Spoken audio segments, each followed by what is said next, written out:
2 weeks ago, there was an article in the Financial Times about Commerzbank, one of the largest banks in Germany, second largest bank in Germany, 150 years old, basically being kicked out of the DAX 30 index, losing its status as a blue chip, being replaced by a fintech startup about 15 years old called Wirecard. Commerzbank CEO, Mr. Zielke, argued that this development spurs us on to push ahead with the transformation into a digital enterprise. Interesting. Lidl, one of the largest, well actually the largest discount grocer in Germany, tried to introduce SAP for 7 years, spending €500 million on professional services for customization, eventually giving up in July this year. Now focusing on the homegrown system, developing that further, that they wanted to replace with SAP in the first place. And also just a few weeks ago, the CEO of Volkswagen claimed that Volkswagen needs to build up competence in software development as quickly as possible. And I will refrain from any jokes about emission rates and stuff like that. So in general, they need to build up software development skills. And they intend to do that potentially by acquiring software companies because they figure that the actual competition around cars is about the software that runs on those cars. And they figure that Amazon and Google are much better at that right now than German car manufacturers. There seems to be some pattern here, and to actually discover that pattern, it makes sense to look at what Microsoft did just a while ago. I don't know if you've ever heard of a thing called Github. Most of you probably have, for those who haven't. I like to describe Github as kind of the Facebook for software developers, but it's really the platform where developers can share open source code, they can contribute to open source code, so it's basically the place to meet for open source developers. This place was acquired by Microsoft for $7.5 billion. So not evaluation or things like that, actual acquisition. So why would Microsoft do that? Why would they spend so much money on something that is about open source? Doesn't really fit the picture of Microsoft as we had it in the past. And the explanation can be found in their press release. So Microsoft believes that today, every company is becoming a software company. And developers are at the center of digital transformation. So they drive the business processes across all functions, customer service, HR, marketing, IT, and the choices those developers make will determine the value creation growth across every industry. So that's a bold statement. And it fits perfectly well with what we're seeing on anecdotal evidence level with banks and car manufacturers and retailers. So no matter what industry you are in, you need to become aware of the fact that you will, because you have to turn into software technology companies. That's my first message for today. And of course, this is a topic that not everyone likes to embrace right away. So I have these kind of conversations nowadays quite often with senior managers, all the way up to the C-level. So there's actually fancy new titles coming up now about digital transformation. For example, the so-called Chief Digital Officer to the rescue. So this obviously C-level executive is responsible for, I think how Wikipedia puts it, converting analog businesses to digital ones, using digital transformation. In reality, however, it's often a bit more nuanced, and I'll try to explain. So let's look at an example. Let's look at, for example, insurance companies. And again, in those conversations that I have, they quite often claim that the customer experience that we need to deliver needs to be on par with what customers are now experiencing with big techs like Amazon and others. They're getting used to this kind of customer experience. So they're kind of hooked, they're addicted to this immediate availability of services. And us, as for example, German insurers, again, this is from a German newspaper, we need to basically deliver our services with the same level of customer experience. So this is also confirmed by a study, for example, coming from Capgemini. So they have interviewed many insurance companies all over the world, and it's no longer business as usual. They are facing this disruption right now, and it's all about this evolving customer preference. So they're really playing catch-up. And they're playing catch-up with Amazon and others, not just because they're setting an example, but because they are an actual threat. So there's sufficient evidence that those big techs are pondering entering this market right now. There's sufficient evidence that the market is basically ripening. It's not yet there in total, but it's ripening. When you look at, for example, German consumers, they're typically a bit more conservative, but when you look at emerging markets, it's totally different. So this is an actual situation that those insurers are facing right now. CX-driven disruption of the industry. And look, there's even robotic process automation lurking around down there, but we come to that later. Okay, so we need to, we need to increase the CX thing right now. We need to improve this. So how can we do this? What does it actually mean? Let's become a bit more hands-on. So one example is ING Bank, who presented a case study at Apache Kafka Summit, which I attended in April this year. It was quite interesting. So they talked about ING striving to become a real-time bank. And the example they gave was about certain, parts of their service portfolio, international payments. When customers are traveling to other countries, they need to, partially activate certain services to conduct payments. So the question is, okay, how easy, how convenient it is to do that, and how quickly do I get my activation, my service? And one typical challenge that we then see in certain legacy infrastructures is the principle of batch processing. Batch processing means that we collect all, for example, all the activation requests, we put them in a queue or we store them somewhere, and then we have some large batch process running overnight, and then the next day we have processed this request. This means effectively, in a sense, that the customer needs to wait for a whole day, which is totally unacceptable if we want to be on par with what I just said. So the migration that needs to be done here is obviously going from batch processing to single instance processing in order to process those requests as quickly as possible and provide the best possible experience. Interesting now is that this digital transformation, obviously, driven by customer experiences, is not about converting analog business into digital ones. It was digital before. So we're just replacing something digital with something other, still digital, but fundamentally better. And that's what's really happening very often when we talk about digital transformation. The second insight here is that this DT thing heavily relies on what you could phrase as business process automation. And I don't mean BPA in the sense of any specific trend or any specific discipline or any product or whatever. It's really just a thing we need to do, like a meeting or balance sheet. It's just, it just describes a part of reality. It doesn't mean that we, introduce a particular product and then we're doing this BPA thing. We need to figure it out ourselves. So how can we do that? What does it actually mean then? Let's ask the experts again, Capgemini.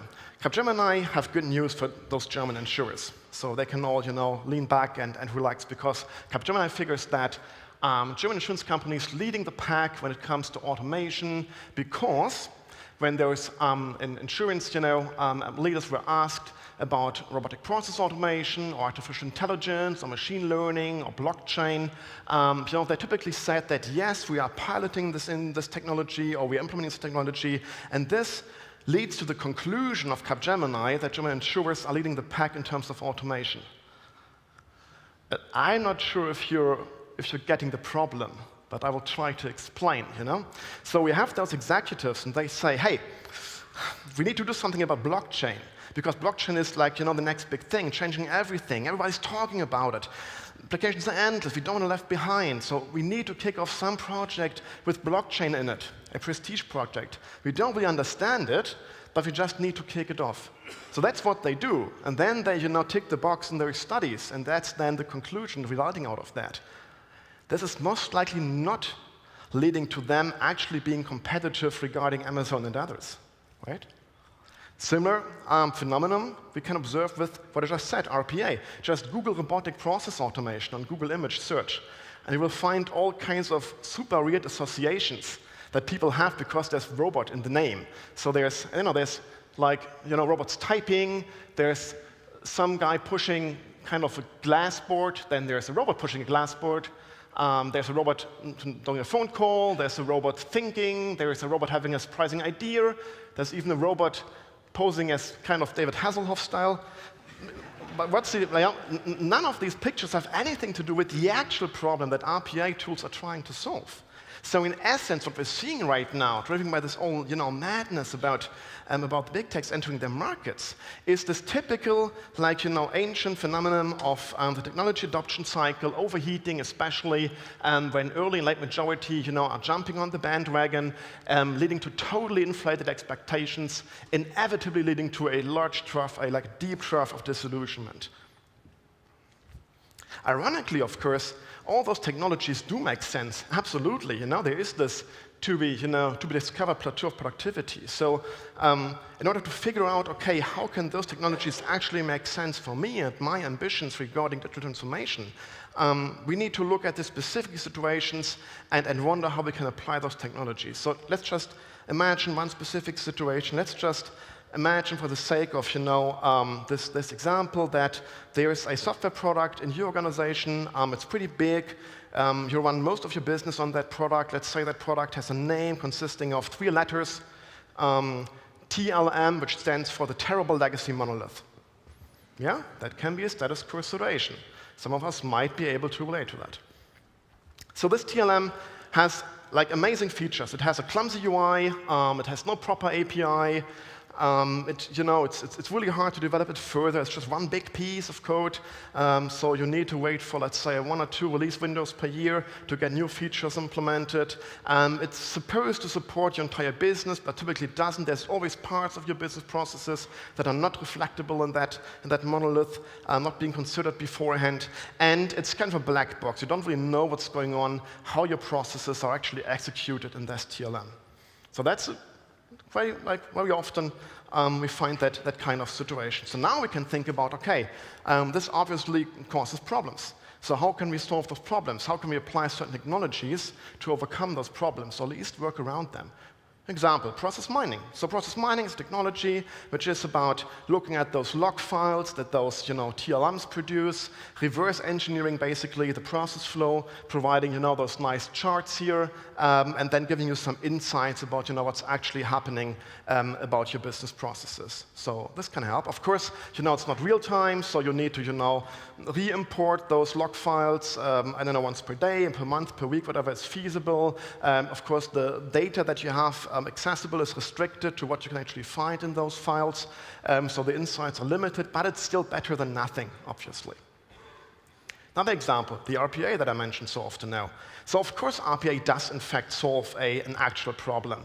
So for those of you who are not yet familiar with the concept, RPA tools are basically about providing automated access to legacy applications that don't have a proper API that we could call from a software program. So we're basically emulating the user interactions. So the RPA bot acts a bit like a Windows macro recorder back in the days, and then reading, entering data on the user interface of that monolith. So this is, for example, a screenshot taken from one of those vendors.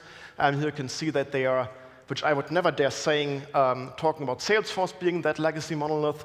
And then we have this screen flow, or basically this procedure going through the screen in order to do certain stuff there, which is then automated, which is good, which comes in handy.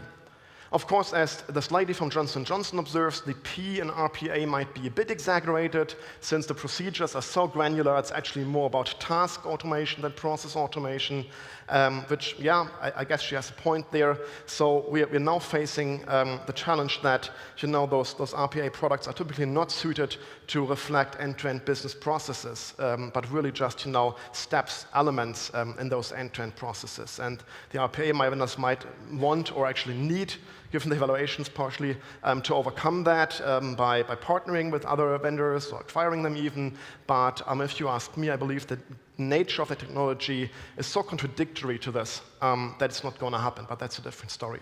So come back to matters at hand. We need to, if we apply RPA, we need to make sure that we still have the end-to-end process under control. So we need to basically orchestrate those RPA bots. which is possible. So you can apply workflow automation to reflect the end-to-end business process. You can talk to those bots using, in our case, for example, external task pattern and other approaches. And then the bots can do their thing. And once they're finished, you can continue in the end-to-end process. So if you want to learn more about that, there's a session. I think we had to reschedule that due to the presenter had to call in sick. So it's scheduled for tomorrow now. Just look at the updated schedule, I guess also in the app to figure it out. So that's one approach regarding RPA. So we're basically providing, to be honest, a workaround for a workaround, because that's what RPA actually is if we face reality. So despite the popularity of the term, of course, if we think about true digital transformation, it's probably not going to happen by patching the problem of missing APIs with a UI screen scraper, basically. What we actually need to do, if we really want to, be ready to compete with the big techs, etc., is we need to break up that monolith. We need to replace it with a modern architecture that we have under control, that we can own, that we can extend, that is flexible. One very popular pattern to do that is, breaking up the monolith, splitting it into little elements here, that are independent, that are autonomous, that I can deploy and scale up and down independently. Any idea how this pattern is called?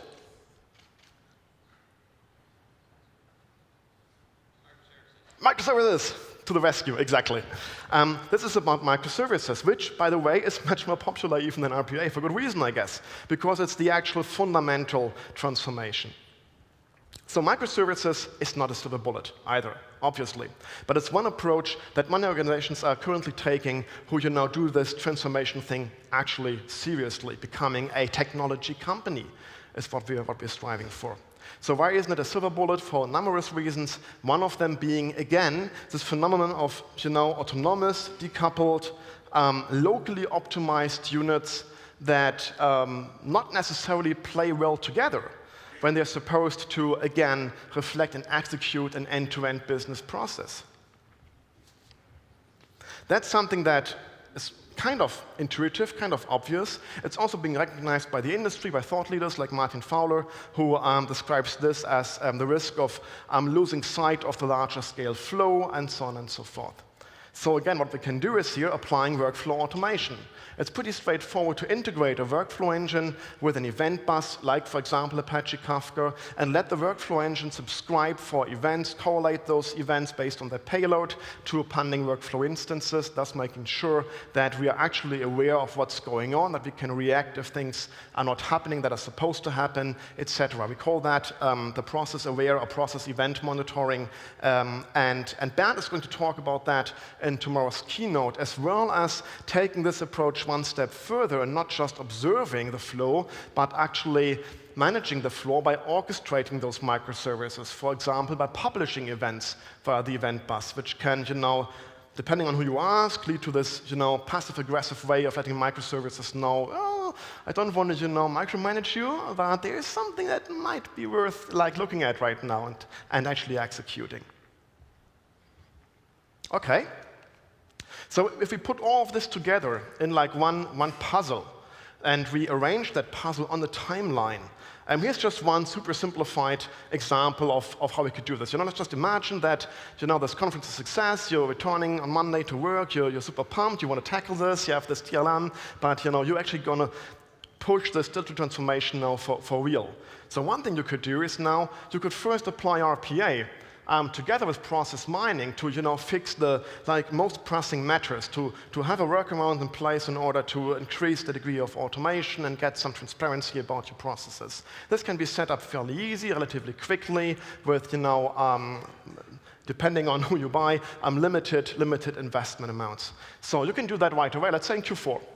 And by the way, you can also in parallel augment and extend your RPA bot landscape, with an RPA bot orchestration layer that you implement in a workflow automation technology. So taking this even one step further. Also, straightforward, relatively easily done. So then, in Jan 2019, you actually tackle the real thing by looking at how to replace the TLM with your homegrown microservice-based architecture or infrastructure for that matter. So this is, of course, a longer project. You can try to do it in a big bang fashion. You can try to do it in stages. But it has to be done one way or the other. You can, right from the get-go, set up process event monitoring with the workflow automation technology to make sure that you're not losing sight of the larger scale flow. So thus eventually making process mining obsolete, by the way, for those processes. Then you can also, as I just mentioned, take it one step further relatively soon and make sure that you actually have under control the situation of certain processes, certain instances that you might revert or that you might need to fix, that you can actually orchestrate this flow. So you do all that through 2019. At the end of 2019, you have all of that in place. You can throw away your legacy TLM. You can phase out your workarounds. And you have the most amazing tech company in your industry. Sounds like a plan. I do admit it's maybe a bit simplified. It's certainly a very ambitious plan, so certainly more to consider. But at least it's a plan. And the sad reality is that's more than most executives have currently. So when I have those conversations and they ask them, OK, what is your automation strategy? What is your roadmap? What we're going to do? What they're saying is things like, yeah, we're agile, we're opportunistic, and that's exactly what leads to that thing about blockchain and that comic strip that we just looked at. So having a plan in place is, of course, necessary, even though it's certainly the wrong plan. It's never 100% wrong, so you need to adjust it on the way, etc. It's like we know that it's common sense, but it's lacking right now these times so often, which is, of course, a big problem. So we need to be aware that transformation needs automation. Automation is a puzzle that we need to put together for ourselves in a bespoke fashion, and that puzzle will most likely even change over time. Not in 10 years, but in 10 months. That's the kind of mindset that we need to develop here. So now I've mentioned workflow automation a number of times, obviously. So the question is, OK, how does Camunda come into play? Since this is a CamundaCon keynote, I should probably also talk about Camunda a bit. Since we do workflow automation, the question is, OK, how does this actually fit together? And workflow automation is a very universal, general thing. That's what I need to explain now. So just one very recommended book, Modernize, published by an Israeli historian called Harari, super recommendable. He's published other very interesting books, just recently a new one. And he states that in the 21st century, algorithm is the single most important concept in our world. And he carries on describing what an algorithm is. He provides several examples, all of them, by the way, nicely expressible in BPMN. And when you really think it through, then you figure that at the end of the day, if we want to automate our enterprise, business processes are basically the algorithms of our organization. So eventually, we want to look at our business, we want to figure out how it works, and then we want to automate the heck out of it as far as possible. And this is why we need algorithms. And BPMN, by the way, is a workflow language, allows us to do that in an extremely powerful way that is often not fully understood by beginners. Because in essence, BPMN is a language for algorithms, which is basically just about events and tasks and data, and then putting those elements in a certain logical order, in this good old if-then fashion. I don't know if you know the old saying, you can solve any software problem with an if. So, of course, it also applies to business processes. And we can say, if a certain event occurs, we continue in a certain way. Now we expect a certain task to happen. Once that is completed, we look at the data, and if the data are this and that, we go up or down. So it's an extremely powerful general language to describe business processes as algorithms, then executing those algorithms in so-called workflow engines in a way that is so direct, yet still business-friendly, that we can use that for continuous improvement by looking at the actually running source code over all our process instances, figuring out where the bottlenecks are, et cetera, et cetera. So BPMN is a standard. That's my bet. Has come to stay, not because it's so amazing, it isn't, it's far from being perfect in so many ways. However, it's good enough, it's a good enough compromise, and it has arrived, so it is established. And because of those three elements, we can be pretty certain that it's going to stay around for a long time. If we now look at workflow technology that reflects this, the standard, this universal way of describing processes as algorithms, and is then designed in a way that is so open, embeddable, and flexible that I can use it in almost any technical setup, then we realize this abundance of potential use cases, which is also reflected, by the way, today and tomorrow in the case studies that we're going to hear about. They're so diverse, they're so different, but we always have this common denominator of the workflow engine executing processes as algorithms.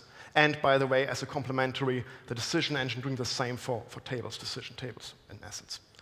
So we can use that workflow engine in a microservices, event-driven architecture. We can use it, classical request-response patterns for service orchestration. We can even use it to talk to IPA products, to involve the legacy applications. And, of course, we can also involve task users right away via, in our case, task list, things like that. We can even do all of that in one business process, thus enabling a transition where we don't have to do a hard shift from legacy to microservices, for example. So workflow automation is most likely always one piece of that BPA puzzle. It's not always very visible. People are not always very aware of it.